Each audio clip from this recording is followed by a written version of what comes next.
या निवडणुकीमध्ये एकूण मतदान केंद्र हे 25,482 आहे, जे मी आधीच सांगितलेलं आहे. एकूण मतदार 2.09 कोटी आहेत. एकूण पुरुष मतदार 1.07 कोटी आहेत. एकूण स्त्री मतदार 1.02 कोटी आहेत आणि इतर मतदार हे 473 आहेत. या निवडणुकीमध्ये एकूण मतदान केंद्र 25,482 आहेत. एकूण मतदार 2.09 कोटी आहेत. एकूण पुरुष मतदार 1.07 कोटी आहेत. एकूण स्त्री मतदार 1.02 कोटी आहेत आणि एकूण इतर मतदार 473 आहेत.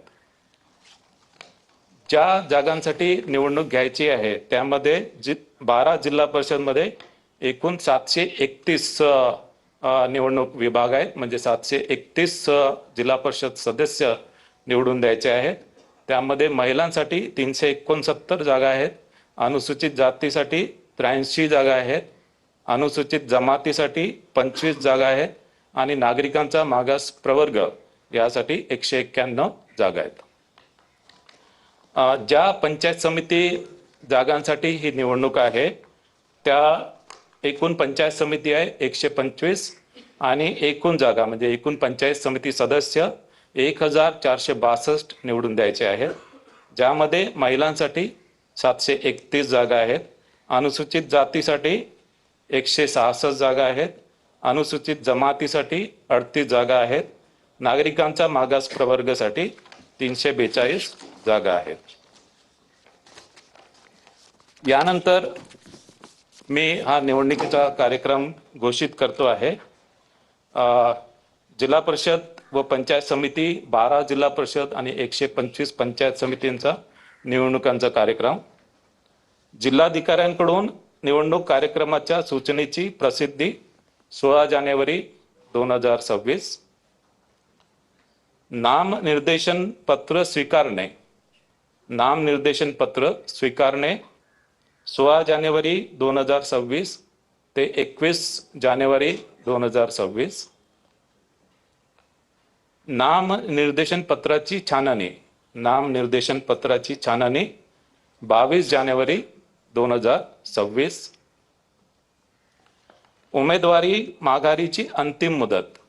उमेदवारी माघारीची अंतिम मुदत 27 जानेवारी 2026. उमेदवारी माघारीची अंतिम मुदत 27 जानेवारी 2026 दुपारी 3 वाजेपर्यंत. अंतिम उमेदवाराची यादी व निवडणूक चिन्ह वाटप. अंतिम उमेदवारांची यादी व निवडणूक चिन्ह वाटप 27 जानेवारी 2026 दुपारी 3:30 नंतर. अंतिम उमेदवारांची यादी व निवडणूक चिन्ह वाटप 27 जानेवारी 2026 दुपारी 3:30 वाजेनंतर. अंतिम उमेदवाराची यादी. अंतिम उमेदवारांची यादी 27 जानेवारी 2026. मतदानाचा दिनांक 5 फेब्रुवारी 2026 सकाळी 7:30 ते सायंकाळी 5:30 वाजेपर्यंत. मतदानाचा दिनांक 5 फेब्रुवारी 2026 सकाळी 7:30 ते सायंकाळी 5:30 वाजेपर्यंत. मतमोजणीचा दिनांक. मतमोजणीचा दिनांक 7 फेब्रुवारी 2026 सकाळी 10 वाजेपासून. मतमोजणीचा दिनांक 7 फेब्रुवारी 2026 सकाळी 10 वाजेपासून.